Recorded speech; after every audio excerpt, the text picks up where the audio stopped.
Selamat siang. Pada hari ini, Selasa, tanggal 18 November 2025, Pengadilan Negeri Bangkinang yang memeriksa dan mengadili perkara pidana dengan nomor register 678-Pidsus-2025 Garing Pengadilan Negeri Bangkinang atas nama terdakwa Nofwan Faris segera dimulai. Baik, agenda sidang kita pada siang hari ini pembacaan atau pembelaan dari terdakwa. Sesuai dengan berita acara sidang yang lalu, maka agenda sidang hari ini adalah mendengar pembelaan dari terdakwa atau penasihat hukum kepada saudara terdakwa atau penasihat hukum. Saudara sudah siap membacakan pledoi-nya? Siap, Yang Mulia. Silakan dibacakan. Terima kasih Yang Mulia.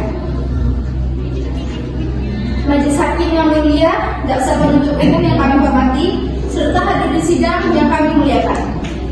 Setelah jaksa penuntut umum membacakan surat tuntutannya, tibalah saatnya bagi kami penasihat hukum terdakwa untuk mengajukan nota pembelaan. Demi tegaknya keadilan berdasarkan kebenaran material, nota pembelaan ini bertujuan untuk memberikan gambaran yang utuh dan berimbang mengenai fakta-fakta yang terungkap di persidangan, yang akan kami gunakan untuk membantah unsur-unsur dalam surat dakwaan dan tuntutan jaksa penuntut umum. Berdasarkan keterangan saksi-saksi dan pengakuan terdakwa di persidangan, terdapat beberapa fakta kunci yang harus dipertimbangkan, yaitu yang pertama, awal mula konflik dan emosi sesaat. Konflik antara terdakwa dan korban bermula dari masalah cinta segitiga, karena terdakwa menyukai pacar korban Maharani. Terdakwa merasa kesal dan cemburu. Pesan teks yang dikirim terdakwa kepada saksi Zulta yang berisi ancaman adalah ekspresi emosi sesaat saja, bukan niat pembunuhan yang terencana. Terdakwa sendiri menyatakan tidak ada niat sebelumnya untuk melakukan pembunuhan. Yang kedua, berkelahian dan provokasi. Peristiwa pembunuhan ini terjadi secara spontan, diawali dengan adu mulut yang dipicu pertanyaan saksi Maharani kepada terdakwa menuju korban. Pertengkaran fisik ini kemudian berlanjut dengan kejar-kejaran. Yang ketiga, korban sebagai pemantik konflik bersenjata. Yang keempat, tindakan pembelaan diri. Terdakwa melakukan serangan fatal setelah korban melontarkan ancaman serius. Salah satu dari kami harus ada yang mati hari itu.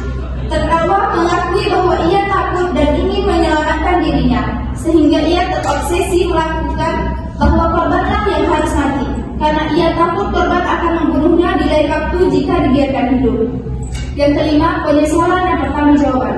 Terdakwa menunjukkan penyesalan dan niat baik dengan menyatakan akan bertanggung jawab dan melaporkan diri ke polisi segera setelah kejadian. Bantahan terhadap pasal 340 KUHP atau pembunuhan berencana. Jaksa penuntut umum mendakwa terdakwa dengan pasal 340 KUHP, subsidiar pasal 338 KUHP atau pembunuhan biasa. Untuk dapat membuktikan pasal 340 KUHP harus terpenuhi unsur dengan rencana terlebih dahulu. Unsur ini mensyaratkan adanya waktu yang cukup bagi pelaku untuk berpikir tenang dan mengambil keputusan. Fakta di persidangan jelas menunjukkan sebaliknya. Peristiwa ini adalah perkahwian yang spontan dan emosional. Terdakwa menyatakan ancaman lewat pesan singkat adalah emosi sesaat saja. Tidak ada bukti yang menunjukkan terdakwa telah mempersiapkan golok atau merencanakan pertemuan dengan niat membunuh. Perkelahian dengan senjata tajam telah terjadi, korban sendiri pasal 340 KUHP. Tindakan terdakwa dapat dikualifikasikan sebagai pembelaan diri yang melampaui batas, sebagaimana diatur dalam pasal 49 ayat 2 KUHP. Kami memohon kepada Majelis Hakim agar dapat mempertimbangkan perbuatan terdakwa sebagai tindak pidana penganiayaan yang mengakibatkan kematian, yaitu pasal 351 ayat 3 KUHP, atau setidaknya menempatkan perbuatan terdakwa di bawah ketentuan pasal 49 ayat 2 KUHP untuk meringankan hukuman. Majelis Hakim yang mulia, dalam mengambil keputusan, kami mohon untuk mempertimbangkan hal-hal yang meringankan bagi terdakwa, yaitu yang pertama, terdakwa berterus terang dan memberikan keterangan yang sesuai dengan fakta kejadian di persidangan. Yang kedua, terdakwa menunjukkan kewajiban penyesalan yang mendalam atas perbuatannya. Yang ketiga, terdakwa memiliki niat baik untuk bertanggung jawab dan melaporkan diri ke polisi. 4. Tindakan terdakwa dilakukan dalam konteks berkelakuan spontan yang didahului oleh provokasi dan ancaman yang mengancam nyawa terdakwa. Yang kelima, terdakwa adalah seorang pemuda yang tidak pernah terlibat dalam perkelahian fisik dengan korban sebelumnya. Berdasarkan seluruh uraian fakta, analisis hukum, dan pertimbangan yang meringankan di atas, kami memohon kepada Majelis Hakim Pengadilan Negeri Bangkinang yang memeriksa dan mengadili perkara ini untuk menjatuhkan hukuman dan putusan sebagai berikut. 1. Menyatakan terdakwa Nofal Faris tidak terbukti secara sah dan meyakinkan bersalah melakukan tindak pidana pembunuhan berencana sebagaimana didakwaan dalam dakwaan primer pasal 340 KUHP. 2. Membebaskan terdakwa dari dakwaan primer pasal 340 KUHP. 3. Menyatakan terdakwa bersalah melakukan tindak pidana yang lebih ringan yaitu pembunuhan sebagaimana diatur dalam pasal 338 KUHP atau penganiayaan yang mengakibatkan kematian pasal 351 ayat 3 KUHP.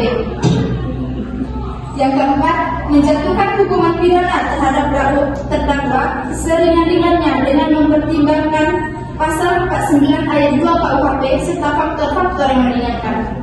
5. Membebankan biaya perkara kepada negara. Atau apabila Majelis Hakim berpendapat lain, kami mohon putusan jaksa diulangi. Hormat kami, Penasihat Hukum terdakwa. Terima kasih yang mulia. Cukup sekian nota pembelaan dari kami. Baiklah, demikian pembelaan dari penasihat hukum kepada JPU. Akan kami mengajukan replika atas pembelaan dari penasihat hukum. Baik, terima kasih yang mulia. Kami tidak mengajukan replik dan kami tetap pada tuntutan kami yang mulia. Baik, karena JPU tidak mengajukan replik, dengan demikian penasihat hukum tidak mengajukan replik.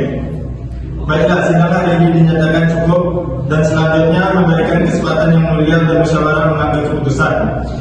Dan sidang ini ditunda 2 minggu ke depan dengan pada hari Selasa 2 Desember 2026 pukul 2 dengan agenda pembacaan putusan kepada jaksa penuntut umum. Penasihat hukum dan terdakwa diharapkan hadir dalam persidangan tanpa dipanggil kembali. Maka dari demikian sidang hari ini dinyatakan ditunda dan ditutup. Sidang selesai. Majelis Hakim akan meninggalkan ruangan persidangan. Hadirin dipersilakan berdiri.